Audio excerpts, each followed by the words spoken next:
Hello, I'm Ryan David Kennedy, and I'm sending this electronic message because I unfortunately can't be with all of you in South Africa now.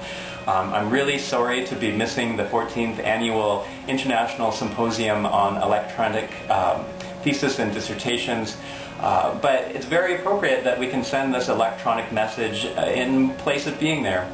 I just moved. I moved to Boston with my family, and I think, boys, are you guys playing video games? No, we're not playing video games, Dad.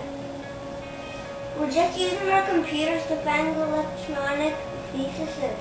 Oh, it sounded like you were playing games or watching a video or something. Dad, some include videos or other multimedia components. Oh.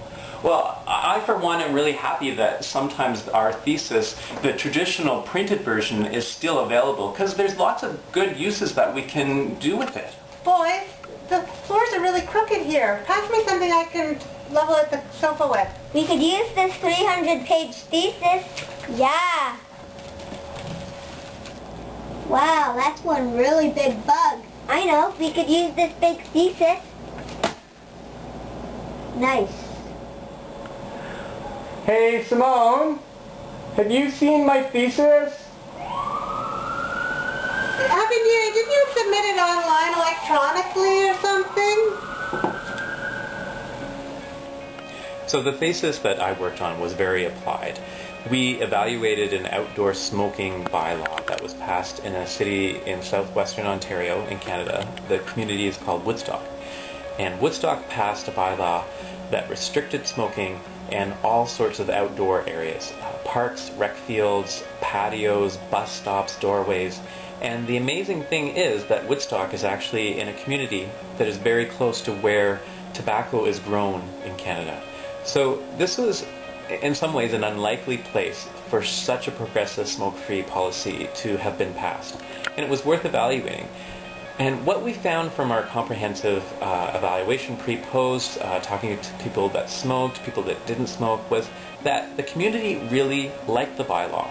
And what we found from talking to people that smoked was that the bylaw was actually helping people to cut down on how much they smoked, and it was helping people that quit to stay quit. These are really important findings, and we wanted to share these. And, you know, we just made a series of jokes about how traditional theses are very thick and maybe get used for things that are other than exchanging knowledge.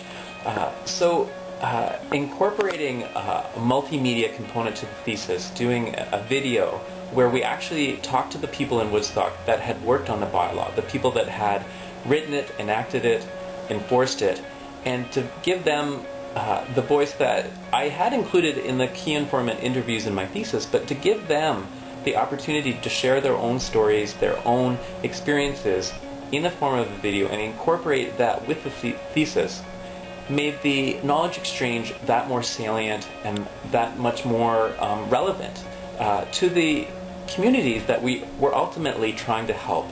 When we do research, when we do a thesis, when we do something to find an answer, we of course want to be able to share it. The video that we made, it's been shared all over the world now. We've sent it across Canada, the US, the UK, Australia. It's almost taken on a life of its own. It's been posted on the City of Woodstock's website, at the University of Waterloo, at the Propel Center for Population Health Impact, where I work now. We actually posted it on YouTube as well. And I checked just before making this video, and the YouTube site has now had more than 1,000 hits. So more than 1,000 people we know have watched that video. And I know that pales in comparisons to some of the YouTube clips, like Charlie Bit My Finger, I think is over 370 million hits. But if we think about a traditional thesis in a library, I would guess there isn't a single one at the University of Waterloo that's been checked out more than 1,000 times. And that doesn't necessarily speak to the research that we did in Woodstock. It speaks to the medium of digital theses and the opportunities that we have to share what we learn and what we find through this medium. And I'm very thankful that the staff at the University of Waterloo that helped us understand how to upload our theses, our traditional written words, also informed us about how we could use multimedia and how we could incorporate that, and encouraged me to do so. I think the work that you're doing in your organization is really helping to accomplish the goal of knowledge exchange. And I applaud you. I thank you very much for this award, and I think I'm going to go have a glass of South African wine. I'm sorry I can't be there with you.